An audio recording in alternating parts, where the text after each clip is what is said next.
okay? Because the reality is what they said, as Michael said, what they said about black people all those years ago, and they still trying to say it about us, to be very clear. Now they're saying it out loud about people who are not black, about you. I mean, this is the reason why politicians advocating for universal economic policies tend to perform better in political polling. They tend to get reelected.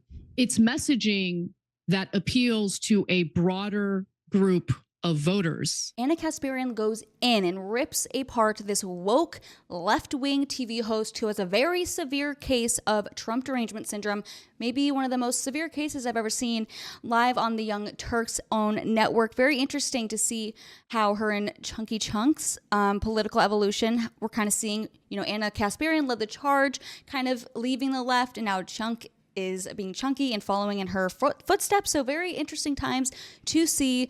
But yeah, let's just get straight into this because Ana Kasparian is so sick of the woke left. I think she's even perhaps more sick of the woke left than myself or even people on the right. So watch this. Well, Symone Sanders, who has worked on both Bernie Sanders's and Joe Biden's campaigns, has an interesting piece of information that she has learned from this past election. And I think she's right about this. So take it away. This has literally been going on since Fred Hampton, but I mean, Reverend Jesse Jackson, Dr. King, right? Heck, Bernie Sanders talked about organizing across class as well. He did. And that is something that Symone Sanders is now giving Senator Bernie Sanders a lot of credit for, even though she previously spoke against it. But it's okay. Once you come to the right conclusion, you deserve credit.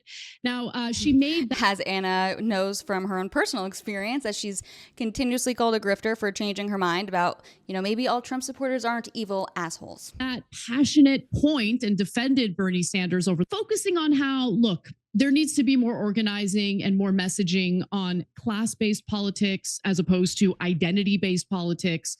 And so Symone Sanders used to work for Bernie Sanders' presidential campaign in 2016. And we are glad to see her fighting for him now because, again, a few years back, she was actually taking shots at him for sharing that same message. And we're going to get to that in just a minute. But first, Cenk, initial thoughts. Yeah, look, I feel bad sometimes criticizing folks. I know how that feels, but there's a lot of Johnny come. Since when, Chunky? Since when? By the way, comment to Chunky Yogurt, his expiration date for the algorithm. And by the way, make sure you subscribe if you enjoy videos like this and it really helps with the video in the algorithm. Latelys with epiphanies without apologies, right? So a lot of identity politics was played in the Democratic Party. We'll come back and talk more about that after Anna gives you the rest of the story. So the clip we just showed you is. Does he seem like he's a little depressed? What's going on, Chunk? What's going on in your personal life? You seem sad. Just a small piece of what Symone Sanders had to say about class. So for context, she was actually responding to the ongoing fight within MAGA over H-1B immigration buzz. And so with that in mind, here's more context of what she was saying. The reality is when you align just along, if we're going to just specifically talk about white people for a second, okay? If we just talk about aligning just across race, we are seeing the divisions happening right now. The white billionaires, Elon Musk is not saying, yes, I'm fighting for the little guy. Yes, I'm out here, looking out for the forgotten white man. He is saying these folks are mediocre and let me get somebody else to do it, which is why folks, white, black, Latino, Native American, Asian American, and Pacific Islander and otherwise, we have to look at organizing across class, okay? Because the reality is what they said, as Michael said, what they said about black people all those years ago, and they still trying to say it about us, to be very clear. Now they're saying it out loud about people who are not black, about you. I mean, this is the reason why politicians advocating for universal economic policies tend to perform better in political polling. They tend to get reelected. It's messaging that appeals to a broader group of voters. Yes, that the elites had was, if we just put a couple of black and Latino people at the very top, that'll help them. Our idea was, why don't we actually get them higher wages and healthcare? That'll help them a lot more. And then, no, you're hurting vulnerable communities. No, we're not. You're hurting them. But that's just a line that people use. This is like something I love. It's the woke left. They really do eat their own. To privilege their own perspective and their own position within the Democratic Party and the left wing. So none of this help. It's elementary politics that you serve all voters, not just some voters, if you'd like to get more of them. Elementary. Yeah, this isn't a very complex topic. It's when you only hate on or only like one certain identity politics group, or you only like people that share the same skin color as you. That's not a very universally loved and accepted and favorable position to take. Yeah, I mean, look, diversity of thought is not something that seems to be celebrated by the Democratic Party. And so I think that's an issue. And look, just to give you a perfect example, I mean, think about what happened with the California Senate seat after Senator Dianne Feinstein passed away during her final term.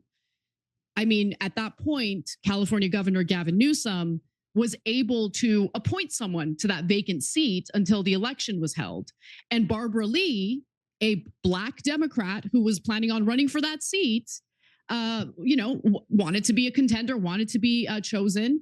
And she was known for her progressive politics. And guess what? Her representation was not something that was favored by Gavin Newsom and the corporate wing of the Democratic Party. So there you have it. But I do want to talk a little bit about where Symone Sanders was on this issue back in 2019. Here is the woke take, guys. Because as I mentioned, she did work for Senator Bernie Sanders' presidential campaign in 2016. But by 2019, she became a senior advisor for the Biden campaign. And so apparently she took issue with something that Bernie Sanders had said during an interview with GQ. So let me first start with what Senator Sanders said, and then I'll get to her response. Again, this was in 2019.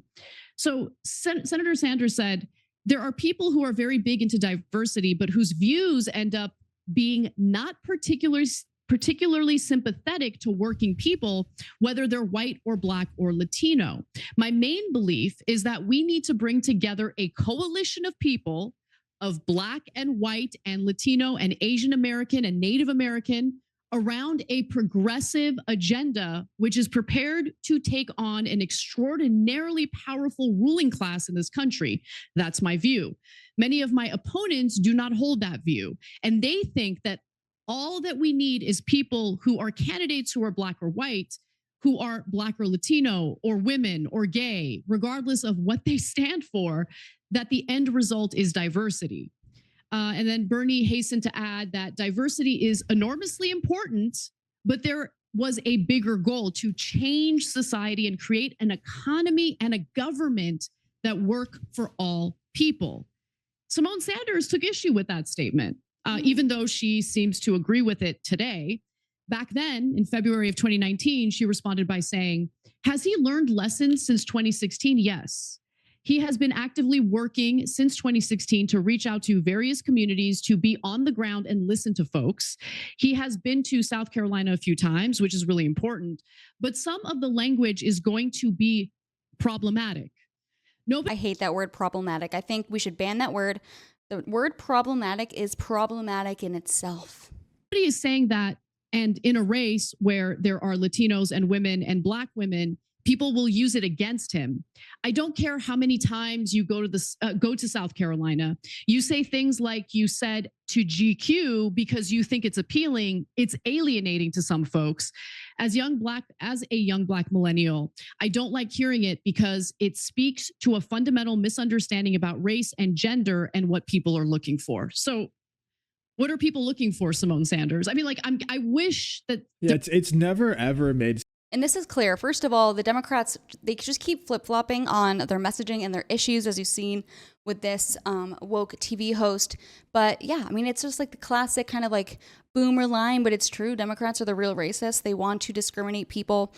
They say socioeconomic status, but it's really not even just about how much money they make, but quite literally about their skin color, which is obviously blatantly racist in itself. So please let me know your guys' thoughts in the comments below. I like to see Ana Kasparian calling out the hypocrisy of the fellow people on her left, even though she's technically really left the left at this point. And yeah, if you made it to the end of the video, comment an orange heart. It helps boost the video in the algorithm. And I will see you guys in the next video. Bye.